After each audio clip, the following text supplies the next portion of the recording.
الحمد لله رب العالمين وبه نستعين على أمور الدنيا والدين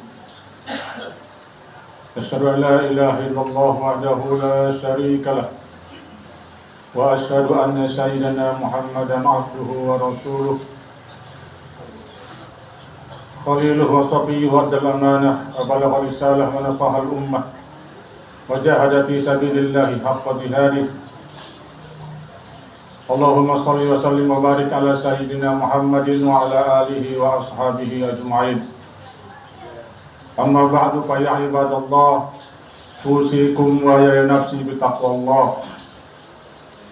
وطاعته لعلكم تفلحون اتقوا الله حق تقاته فقد فاز المتقون. Jemaah umat Allah Subhanahu wa taala, mari kita bersyukur kepada Allah Subhanahu wa taala atas segala nikmat karunia yang Allah telah berikan kepada kita. Salawat beriring salam marilah selalu dan kita perbanyak berselawat kepada baginda Nabi sallallahu alaihi wasallam, dan juga semoga salawat ini tercurah limpahkan kepada keluarga dan sahabat-sahabat Nabi sallallahu alaihi wasallam. Sebelum kita memulai khutbah ini, di sini khatib memohon kepada yang masih di luar, anak-anak muda yang berada di motor segera masuk ke dalam masjid. Yang lagi ngobrol dimohon supaya tidak ngobrol. Adik-adik sekalian yang di atas motor mohon segera masuk ke dalam masjid. Mari kita bertakwa kepada Allah Subhanahu wa taala, karena dengan takwa inilah jalan kehidupan kita menuju kepada kesejahteraan hidup kita dunia dan akhirat. Jemaah umat Allah Subhanahu wa taala, Indonesia darurat LGBT. Apa itu LGBT? Lesbian, gay, biseksual dan transgender, homoseksual, penyuka sesama jenis. Darurat di negara kita ini. Baru-baru ini kita perhatikan, kita lihat berita kelompok LGBT juga ini mengadakan suatu pesta di daerah Jawa Barat, Karawang. Dan mereka juga beberapa kali mengadakan pesta-pesta serupa. Indonesia darurat LGBT. Menurut survei jemaah umat Allah Subhanahu wa taala, 3% saat ini dari penduduk Indonesia terjangkit mengidap penyakit yang sangat bahaya ini. Penyakit menyukai sesama jenis. 3% ini yang terdata, sekitar 8 juta orang. Yang tidak terdata mungkin bisa lebih. Dan Indonesia merupakan peringkat kelima di seluruh dunia terbanyak LGBT-nya. Ini kita sedih. Jemaah umat Allah Subhanahu wa taala, dalam Al-Quran, sampingkan bahayanya ini, kelakuan LGBT ini, paham LGBT ini, Allah Subhanahu wa taala mengulang-ulang kisah kaumnya Nabi Lut. Ada di beberapa tempat, di beberapa surah.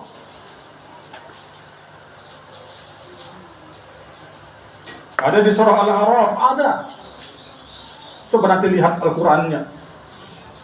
Terus ada juga di surah Al-Hijr ada, di surah Asy-Syu'ara ada, di surah Hud ada, di surah Al-Ankabut ada. Ini karena dahsyatnya masalah LGBT ini.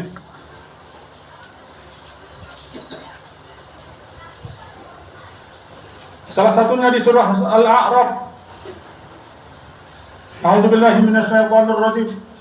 Qalutan idh qala liqaumi ata'tuna al-fahishata ma sabaqakum biha min ahadin minal alamin.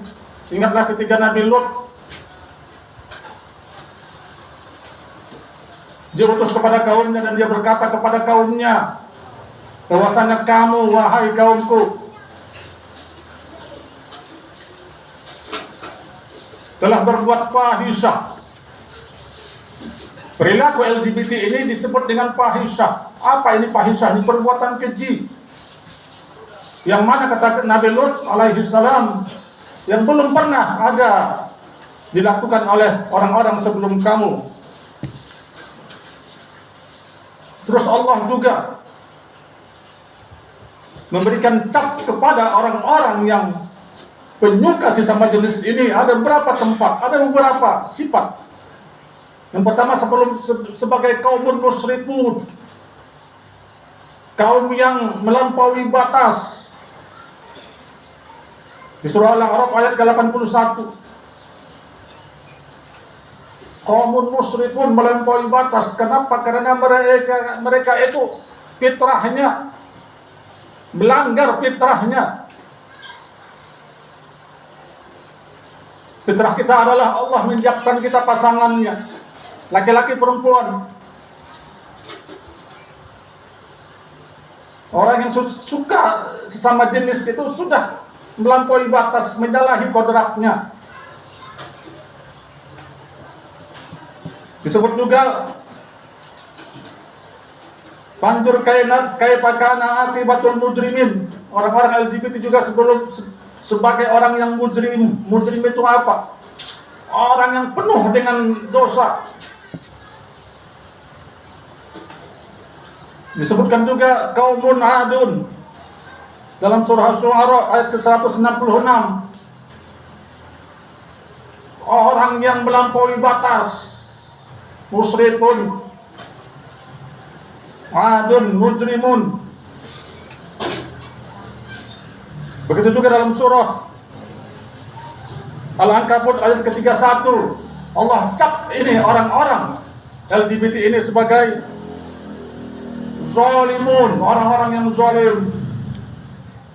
Ini bahayanya para jemaah sekalian. Banyak saat ini kita lihat, apalagi di media sosial, komunitas mereka ini boleh jadi teman kita, boleh jadi anak kita, boleh jadi cucu kita. Na'udzubillah, summa na'udzubillah. Ini Indonesia darurat LGBT.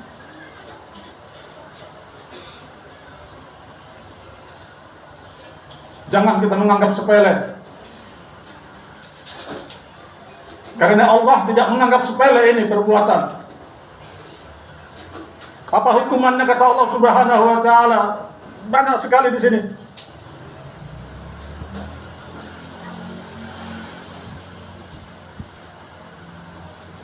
Yang pertama adalah falamma jaa amruna, kata Allah Subhanahu wa taala dalam surah Asy-Syu'ara, ketika datang ajab kami itu, kata Allah, ja'alna 'aliha safilaha wa amtarna 'alaiha hijaratan min sijilin mamdud.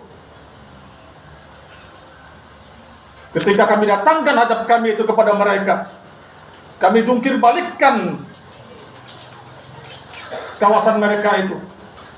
Kami jadikan atas mereka menjadi bawah, bawah mereka menjadi atas. Mereka Allah hancurkan sehancur-hancurnya kaum Nabi Lut.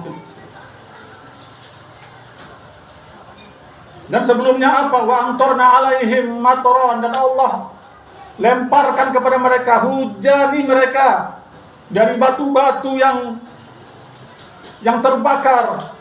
Dalam ayat yang lain,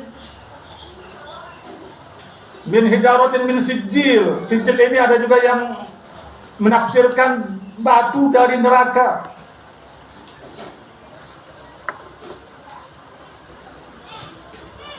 Tuh, ada beberapa tempat kisah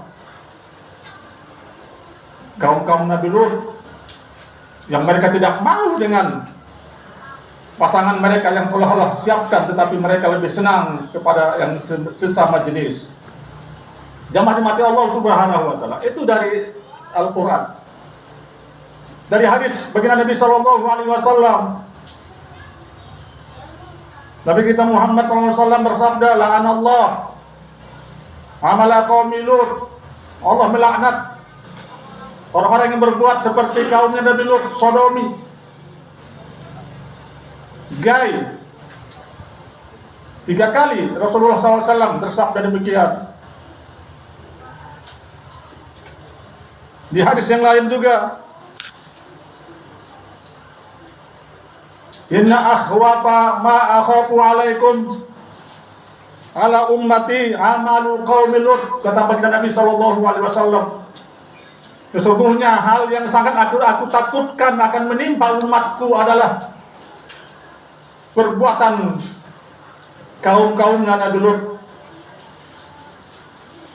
Hadis yang lain juga yang lebih sangat keras lagi, Nabi kita Muhammad SAW bersabda, "Man wajadtumuhu ya'malu amala qaumi Lut faqtulu al-fa'il wal maf'ul." Apabila kamu menjumpai seseorang berbuat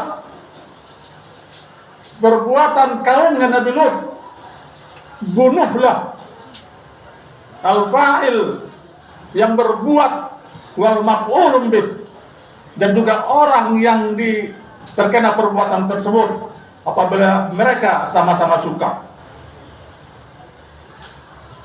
Bunuh, ini tegas hadis sahih dari baginda Nabi sallallahu alaihi wasallam. Jemaah dimati Allah Subhanahu wa taala. Sekarang kita bicara dampaknya. Sangat dahsyat sekali. Melebihi dahsyat dari narkoba, melebihi dahsyat dari radikalisme yang sering kita khawatirkan. Dampak kesehatan kita lihat, orang-orang penyakit karena suka dengan sesama jenis. Dampak sosial, mereka akan terkucilkan. Pendidikan mereka, keluarga mereka, orang-orang yang terdampak dengan suka dengan sesama jenis, sulit untuk nikah dengan lawan jenisnya. Orang yang sudah senang dengan sesama jenis, tidak mau disuruh nikah dengan pasangan yang Allah telah sediakan. Dampak pendidikannya, orang-orang demikian akan terkucilkan di sekolah.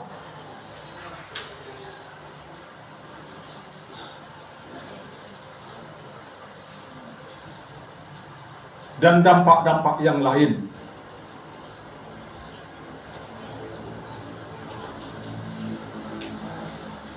Belum dampak agamanya. Rahmat Allah akan jauh dari bangsa kita ini.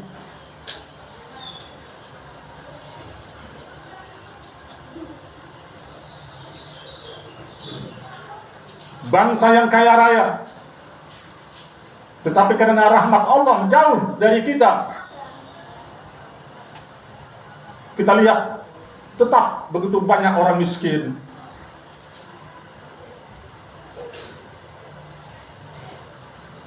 Jemaah dimati Allah Subhanahu wa taala. Solusinya bagaimana para jemaah?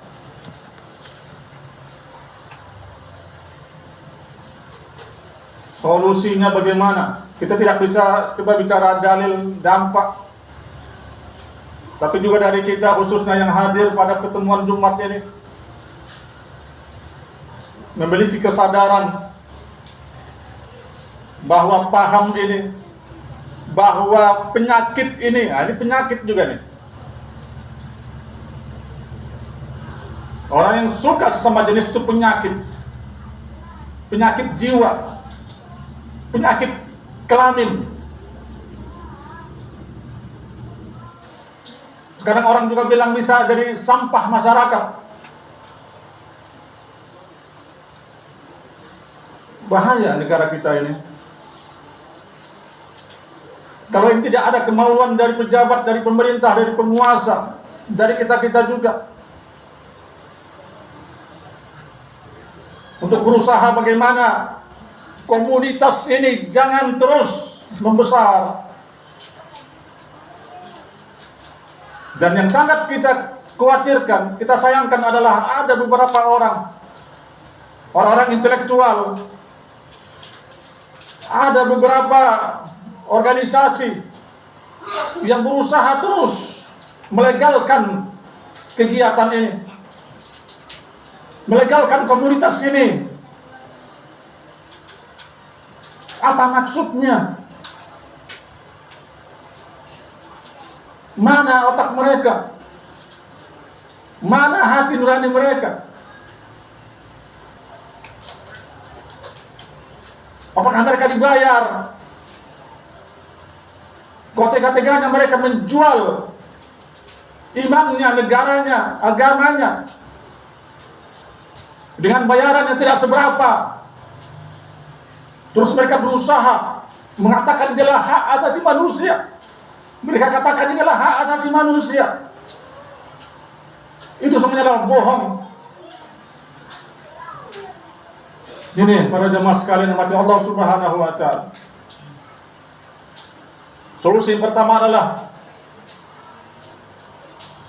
tiap orang dari kita ini yang hadir pada kesempatan yang baik ini harus punya kesadaran, keyakinan bahwasanya perbuatan-perbuatan suka dengan sesama jenisnya itu adalah perbuatan fahisyah, perbuatan keji yang Allah murka, yang Nabi kita Muhammad SAW murka.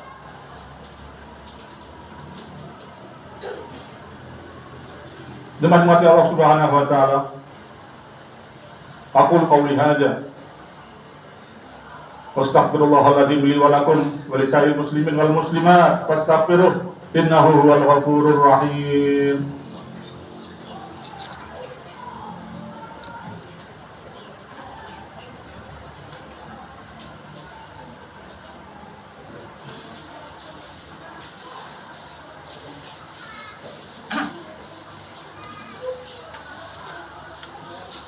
Alhamdulillahi ala ihsanih wa syukrul ala taufiqih wa amtinanih.